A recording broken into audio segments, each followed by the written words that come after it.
And welcome back, everybody, to episode 39. Guys, we are just a scant year and a half away from being into triple digits. Let's schedule now. Episode 100, 2024. Let's make it happen. I'm Jay Black. I'm joined, as always, by Angela Catani and Rhea Hughes. How are you guys? Great. Awesome. Lots of news to get to. This one wasn't on the schedule because it was announced this morning. I just want to touch on it. The David Zaslav magic continues. Chris Licht, president of CNN for the last year, out the door, was unceremoniously, well, I don't know if he was unceremonious. Maybe they put on a headdress to fire him. I don't know. But he was fired this morning after a disastrous run at CNN. And from what I understand, no direction change imminent. They're going to keep the same direction with a new guy. So enjoy falling behind Newsmax. They were lower than Anderson Cooper scored a lower rating than Newsmax last week. It's just like watching a train wreck of a once great institution. All right, and here's the thing with these executives. Some of them last long after the ratings don't, which always amazes me. They must know somebody. That guy butchered their morning show. Don Lemon. Yep. He's what led to Chris. What's it? Leak. Whatever his name is. Licht. Yeah. He might want to don't stop. Don't act like a 12-year-old, Angelo. I'm not, Rhea, but you got to admit you can't just sit there with Licht. But Don Lemon ended that, and they should have got rid of Don Lemon 5 years ago because he was a malcontent, a jerk. But this guy got it, and Zaslav continues on. Despite another disaster on Sunday night, which I know we're getting to. We'll talk about it. We'll talk about it. And we'll talk about Chris. I saw a great tweet, speaking of Licht. Somebody wrote just Chris, Licht, L-I-C-H-T. So that we could do a whole show on that name. I think we could do an hour on it. Oh, I've worked with you long enough, Angelo. I'm aware of that. All right, so I wanted to touch this morning on something that was announced on Monday, and I'm a technology nerd, so this was like right up my alley, and I was so curious how you guys responded to it. Apple released, well, they haven't released it yet, but they announced their new VR headset, the Apple Vision Pro. It is a $3,500 face computer. And the stuff that they talked about where it was like, you can do email in the metaverse, like that didn't really intrigue me all that much. What did intrigue me was the video of putting on the headset and creating a 100-foot movie screen size TV in your room where you could make yourself go to the top of a mountain and watch a TV. And I said, this is kind of what I've been dreaming of my whole life, is to put on something like this and block out the universe and only watch movies and TV. I thought it was amazing. I don't know if I would spend $3,500 on it, maybe when my kids graduate from college, but I'm curious as to your thoughts. Did you see the video or the thing? Rhea, would you put on a pair of ski goggles and watch TV? Well, it's funny. So like before you even sent us the email about what we're going to talk about, my coworker, and Angela knows him, Elliot Shore Parks, tweeted out the video and said, this is going to be a game changer for sports. So I immediately went on and watched it, and I said, well, yeah, if I'm Angelo and I'm never going to watch sports with anyone sitting by myself. And I went, no, this doesn't work for me at all, because if I'm enjoying sports at home, I like to have people with me so that I have someone to talk to when I have something to complain about. I could not watch anything with a contraption around my head. I just couldn't. No, I'm with the thing is, how heavy is it? I'm going to stick this thing on top of my head. Now, granted, it would improve my overall look. How is that? But who's going to do? And secondly, Jay, I grew up in an era where the best way to experience a movie was in a big theater, big theater, and the curtain would come open and it was an event. Now I'm going to experience all this by sticking a helmet on my head. No, I don't understand. Look, I would try it because who knows? Maybe they found a way to make this experience even better. Right. But unlikely that I would like it. I don't see how at 3,500, I definitely And the price tag is absorbent. Yeah. What the heck? No. So two things about that. One, the theater experience, Angela, with the curtain. I remember when I was a kid, I would still go to the ones that had the curtains, and you Yeah. always knew it was special when it moved from regular aspect ratio to Yeah. CinemaScope. When the, Yeah. the thing kept going and going and going, and you're like, I'm seeing a giant movie. I used to love that. But that's the thing. My wife is not a big sound person. She doesn't like when the sound is up. And I used to have like the surround sound speakers and the big speakers, and I would used to like to be overwhelmed. I still like to sit up close in a movie theater so that I'm overwhelmed by the sound. So to me, the idea of being able to not bother anybody in my house, especially like I get home from a show and I put on my goggles, and I know it sounds silly, and they're gonna get better. But yeah, I think $3,500 to see a 100-foot size screen. If it looks as good as a real life movie screen, that thing pays for itself in a year because I'm going to watch it 10 hours a day. Would cost you less to maybe go get an apartment and annoy your family even less. So just a thought. Yeah, I should build an addition to the house and soundproof it. There you go. Probably makes it a little bit better. Well, I'm curious if you're listening to this. Please, send me an email, tweet at us, make a review. Tell me what you think because I think people are split down the middle on this. Some people can't wait to put on ski goggles. Other people are a little bit smarter than us. All right, we alluded to this at the start of the show. Did you watched it, Angelo? I watched it because you had signed it. Yeah. So I watched Idol on HBO. The thing that succeeded Succession. Yeah. Which, by the way, you now know I'm a huge fan of. Yes. And I got one word. Wow. That is not a positive wow. No. What did you think? So here's what I thought. And if you haven't seen the show, it stars Johnny Depp's daughter, who I keep just calling her. I think it's Lily Rose. Lily Rose, I think. Yeah, that's a very flower heavy name, Johnny. Yeah. Lily Rose Depp and a guy called The Weeknd. They should have called him the Charisma Suck because that guy, he's the singer, the pop star. He's awful. Lily Rose Depp is not bad. She is not a bad presence on screen. The Weeknd might be the worst actor in a mainstream show that I have ever seen. He's the worst Super Bowl, wasn't it? Yes, he was. He is so bad. It's pathetic, and he's trying to be like Mr. Cool. Yeah, it's awful. And maybe he's got charisma on stage. I've never seen him live, but anyway, It's a show about a very famous Britney Spears type singer, a younger version. She's like an ex-Disney star. Angela, I thought the first 25 minutes where it was just her in the mansion with what's his name? The guy that we like from The Simpsons, and he had a TV show. I love him. A sports writer. I can't remember his name. Hank Azaria. Hank Azaria as my Siri just turned on. Siri, stop. I wasn't talking to you, Siri. Hank Azaria as a Jaime, I think his name is, which I looked it up. He is Jewish, so this is not a hate crime of a TV show because he's playing a very Jewish person in the show. Eric Roth, I thought, as the guy from Live Nation. I thought that was not a bad idea for a show. It was a comedy, kind of like an Entourage update. It wasn't terrible. The second The Weeknd shows up, the show becomes an unbearable slog. This thing apparently went through $50 million before they actually settled on this version of the show. It's ritzy. Yeah, it's a couple of things. First of all, the first 2.5 minutes are unbelievably compelling. Yes. Because Lily Rose Depp readjusts by the changing of her expressions, goes through a wild gamut of different emotions, ending with her crying.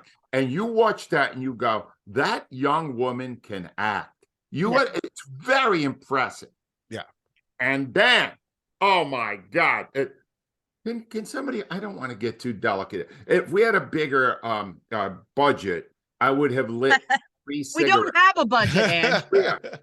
She lights at least 6 long, thin cigarettes in the first 40 minutes. Yeah, I guess she's trying to show you she's cool or she's whatever. That was stupid. Right. And the other thing, there's no delicate way to put this. Is this the new thing now, semen? Oh It's- yeah, Ah. yeah. This Oh. Bupkis. Bupkis, yep. Talked about this a couple weeks ago. Hated that. The first part of this show is a photograph of her. I'll go no further. Right. And they show you the photograph. No. That was the part I didn't understand, because okay, we all know, we can imagine what that was. And just from a writing point of view, you don't need that particular money shot to No. use a phrase. Just let us No. imagine it. It's a lot worse when we imagine it. When we see it, it doesn't add anything to the scene. Angela It- always had a word for it in the radio show. We didn't need to highlight it. Okay. Yes, It right. was, we knew what we were talking about. We know what the subject matter is. Just let it percolate in your head. We don't need to talk about it anymore. But you know, Yeah. some of the stuff that, I mean, this comes out of the Euphoria universe. Sam Levinson, who did Euphoria. I'm not a fan of Euphoria. I understand that young people like it, and that's great. It comes out of that universe, and some of the stuff that informs what he talks about, like the idea of the intimacy coordinator, the person on set. I've dealt with not intimacy coordinators, but I've dealt with child advocates whose job it is to protect children on set. And that's a real thing. And that's sort of like an insidery thing that I think is interesting for people. He's the person who advocates on set and goes, she's not going to show her boobs. Right. But she wants to show her boobs. And, you know, the Hank Azaria's character puts him in a closet or a bathroom so he can't talk about it. That's kind of a compelling, interesting thing to see. You know, like I said, it felt like an Entourage type show that was updated for the current world. And I'm like, I can live with this. That's all right. But the second it turns into this psychosexual Basic Instinct thing, which they dropped the Basic Instinct name midway through, it becomes an unbearable slog of a show. And they showed you the coming previews for like the next season. And I was just like, if I didn't have to do this for the podcast, I would have turned it off midway through and cartwheeled into something more entertaining. It was brutal. I figured out what's wrong with that show and a lot of other shows as the debate gets louder about sex scenes. Yeah. And here's the bottom line on it. A sex scene is great if the movie earned it, if it built up to that moment. Yeah. And these movies now just throw it in for dramatic effect to get the wow factor. And Lily Rose Depp is beautiful. Nothing against her. Weekend, he should stick to singing. But here's the thing. So I was looking at this, I'm going, well, you're going to want examples of great sex scenes, right? Yeah. Where they really work. I'm going to give you the three best. This is an area of my full expertise. I spent time, Maria, even in researching this, I looked at some of these again. Number Shocking. three, tell me if these aren't the greatest of all time. Number 3, Monsters Ball. Billy Yeah. Bob Thornton, Halle Berry. Did you ever see that one, Rhea? Yes, and you know, it's so weird because I don't find him attractive at all, but it did work. Yeah. All right, and the thing about it is, it's borderline violence, but there was a big debate about whether they actually did it, where they did the scene. Yeah. That's how great the acting was. Number 2, underrated, The Big Easy, Ellen Barkin and Dennis Quaid. We met Dennis Quaid. Oh my God, yes. Yeah. Yeah. Is that great? Oh. With the shadows on the bed. Yeah. On the bed. That's She a was sex so scene. sexy in that movie. You're right. That movie was awesome. Two of the Sexy. best looking human beings on the planet Earth, Ellen Oh, yeah. Barkin and Dennis Quaid. My goodness. And finally, and all of you, take a moment of your day today and go to the internet and watch the scene between Donald Sutherland and Julie Christie Yep. in the 1973 thriller, Don't Look Now. Yeah. This is, what is it, 50 years later? 50, yeah. They still argue about whether or not they really did it. Right. And they did it, Wow. by the way. They didn't. You want to see a sex scene, go see that. Don't see Weekend on the Steps with Lily Rose Depp. That was garbage. This is a sex scene. You got to earn it, and they don't earn it anymore. Well, so you know, this is a reference to an article that Gen Z is checking out on sex scenes. There's a movement among young people to get rid of sex scenes, saying that by their very nature they're exploitative. So what you're saying, Angela, is that if it's part of the story and it Yes. adds to the story, it's a necessary thing. You're thinking that it's just thrown in now for shock value. Well, you saw that most of the first hour was all ramping into sex, pre-sex, post-sex, cigarettes, all this stuff. It wasn't It was real. basically It was like soft stupid. porn. Right. The guy who did it, the guy who did Euphoria, what's his name? Right? Sam Levinson. He's a hack. Do you understand? I'll say it straight up. He is a hack. He is a wannabe. He is a guy who's trying to gain a reputation by shock. It doesn't work. Tell a good story. It's not that complicated. Tell a good story. This isn't one. I will never watch another minute of The Idol. Right. Never. Yeah, So Jay, you were saying that Gen Z, the younger generation, is not into sex scenes. They think that they don't want them as much in shows. Like, yeah, that's isn't that what that shows? Who that show's aimed to?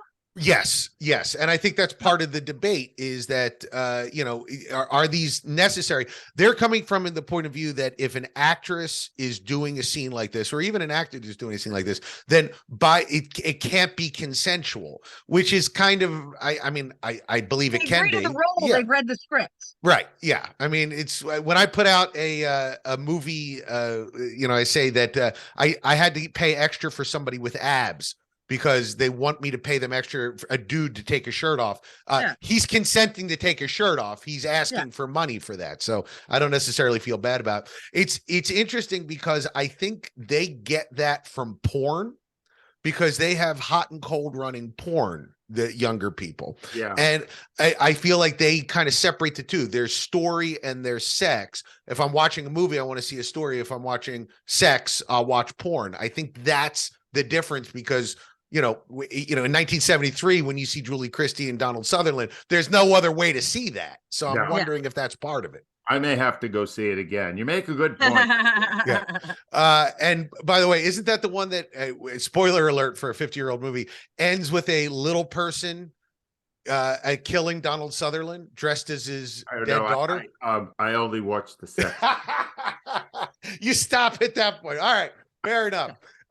Let's switch over to America's favorite segment, Rhea, British Corner. What do you got for us this week? Okay, I think I reviewed season 1 of The Tower. I'm pretty sure I did, but I didn't know that season 2 came out. So I was super excited because I love The Tower, season 1, BritBox via Prime. But this is season 2 was out, 80% on Rotten Tomatoes. It's a Return of the Detective, Sarah Collins.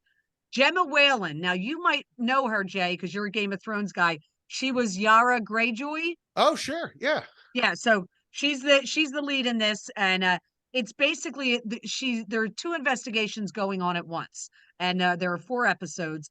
And I love cold cases, although in England they call them historical.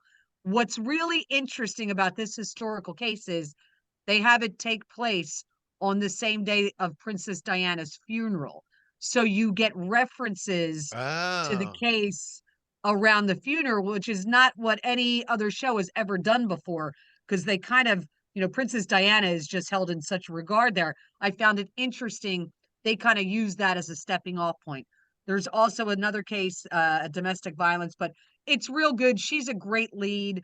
And and it's not long. You don't have to put a lot of investment into it, but a really good show. And I enjoyed season 1 and I really like season 2. Where is that, Rhea? Where can we see it? That is on BritBox, which you can get on Prime. All right. And Teen Corner, did you and Clark watch anything good this weekend? Well, Clark did. Clark went to the movies on Friday night with his friends, because these are the type of movies I won't go to watch with him anymore because I don't understand them. It was Spider-Man Across the Spider-Verse. Yes. Now, I love Spider-Man movies. I love all of them. But as he explained to me, this was one of those metaverse things, and it's animation. So we went with his friends, but also a friend's mom who really wanted to see it. She loved it. But anyway, 96% of Rotten Tomatoes. It's basically, the way Clark explained it to me, it's Spider-Man in his universe has to save the world from another multiverse. There's so many layers to it that you really have to be into that world. And teenagers they get it. Yeah. I just struggle with multiverse because I'm like, well, what happened to the story we were just watching like 10 seconds ago? And now I feel like I need a notepad. He loved it, set up with the cliffhanger. So obviously there's more, but here's what he did say to me. The animation is spectacular. Yeah. He said it's among the best he's ever seen in all of his almost 14 years. But that's the one thing that stuck with him. The animation was off the charts amazing. My son saw it on Thursday with his friend, and the difference between you and me, Rhea, I wanted to go, and my son was like, I'm going with my friends, so, and I was like, yeah, no, I know. That's fine. That's a no. Yeah. You know what to do, Jay? Strap on one of those helmets and watch it there alone. I'll go to the theater and I'm watching a different movie in my helmet, everybody. Rhea, that was what? Spider-Man and where? Where do we got? Spider-Man Across the Spider-Verse in movie theaters now. Okay, great. Okay, Yep. very good. And Angelo, I assume Yep. this week you're going to want to go in depth more on the Idol because you're such a big fan of it. No, I saw something I've never seen before. I am in awe of this conversion made by a great actor who is very, very popular in Philadelphia for his 15 seasons on It's Always Sunny in Philadelphia, Glenn Howerton. And Glenn Howerton plays a part in a movie that is now available on demand and on Prime called Blackberry. It is the story of the rise and spectacular fall of Blackberry. Rhea, I'm waiting. The 16th season of It's Always Sunny is coming out in the next week or two. And Glenn Howerton is the cool guy with the great hair and the whole thing. He plays a bald guy. Who is a vicious CEO, mean-spirited jerk. I did not know it was Glenn Howerton until the credits rolled. This is how different he was, how different they made him look, how different he acted. It is brilliant. It is beyond good. The movie's terrific. It's got like a 96% on Rotten Tomatoes. Watch the movie Blackberry and watch the lunatic CEO who takes over the Blackberry firm. That is a man who plays totally differently and most of the other projects. It is a brilliant piece of work by Glenn Howerton. It's a smaller movie out of Canada. And, somebody, I just saw somebody talking about it. And they said Glenn Howerton should be in the discussion for Best Supporting Actor. Yes. But they're worried because it's such a small company, they won't be able to mount a campaign because it came out earlier in the year. It'd be interesting to see if he does get some play because people are talking about how good he is. I haven't seen it yet. You say it's on demand, though. You can watch it now. It's on demand, and it's on Prime now. I think it's like $6, but it's well worth it. It's a terrific movie. It's so sad. It made me want to get another Blackberry. I loved my Blackberry. They are extinct now, Rhea. You can no longer get them. I still have them, like 3 of them in my drawer at home. These guys had it all figured out and blew it. Yeah. I remember when the iPhone came out, they were interviewing the BlackBerry people, and they're like, I think people want their keyboards. And it's like, all right, closing out the show, I saw a thing. Now, this was put out by the WGA because they're asking for more money. And what they're saying is that if you took what, just 7 executives made in a year, and you gave that money to all of the writers who worked in Hollywood, we would be fine. So essentially, they put out what the top 10 executives have made over the last 5 years in Hollywood.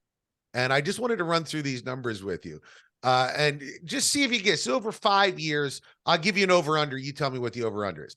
Ted Sarandos, who is the head of content at Netflix, over the last 5 years, would you say he made more or less than $78 million over the last 5 years? More, definitely more. He might have made that in 1 year. He made $192 million. Oh, come on. Over the last 5 years. Come on. Yeah, $40 million a year. Number 4, Bob Iger. Well, I think because we're going in order, it wouldn't be good to do the over-under here. I'll just run through the numbers. Bob Iger, Walt Disney Company, $195 million over the last 5 years. Reed Hastings, also at Netflix, $209 million over the last 5 years. Number two, Wait, they have two separate jobs at Netflix? yeah, Reed Hastings was the CEO. Ted Sarandos was the head of content. He was the one who put together, he was the one who said, hey, we need Red Notice. Let's spend $200 million on Red Notice, a movie that totally happened and nobody remembers. That's insane. Number two is an agent, Ari Emanuel. You might know him as the character that Ari was based on. He made $350 million over the last 5 years. And finally, this is why I saw the list and said we have to talk about it. Number one, your guy, 5 years. Get ready. David Zaslav. There you go. Made $500 million. He averaged $100 million a year to destroy CNN and put on The Idol. That was what David Zaslav was paid. That's a lot of money to say, hey, how about we do another show where someone buys a house and then changes what the inside looks like? Do you think you could do that, Rhea? Do you think you could go, hey, why don't we easily I could do that. Why don't we do another house show where we paint the house and then see how much it's worth? Why give me $100 million? Let's make it happen. Jay, I have a brief statement about David Zaslav. When we started this podcast, I had no opinion of him. Didn't even know he existed. And here we sit now. How many episodes in are we? 39. 39. I think I hate him more than Jonathan Gannon, former defensive coordinator of the Eagles.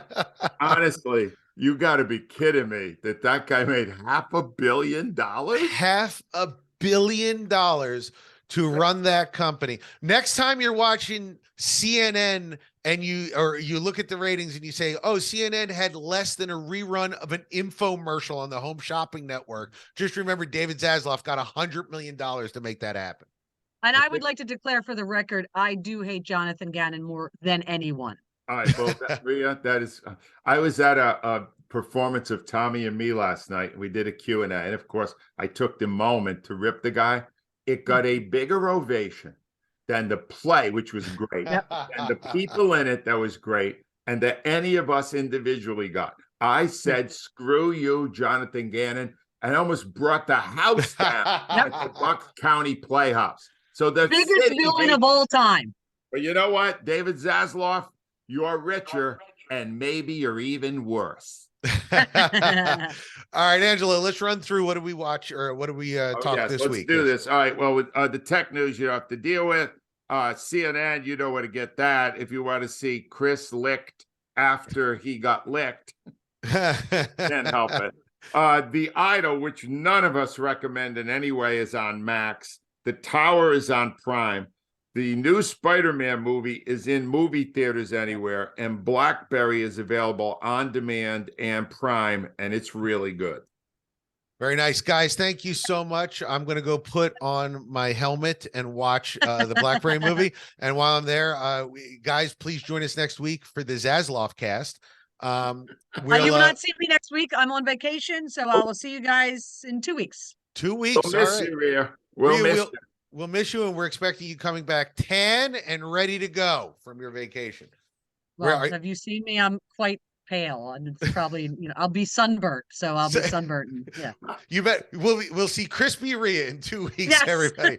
Guys, thanks so much for joining us. Please rate and review us and find us online. Give us to as many people as possible. Spread the word about the podcast. We appreciate you listening, and we will be back next week with more TV news. Thanks, guys.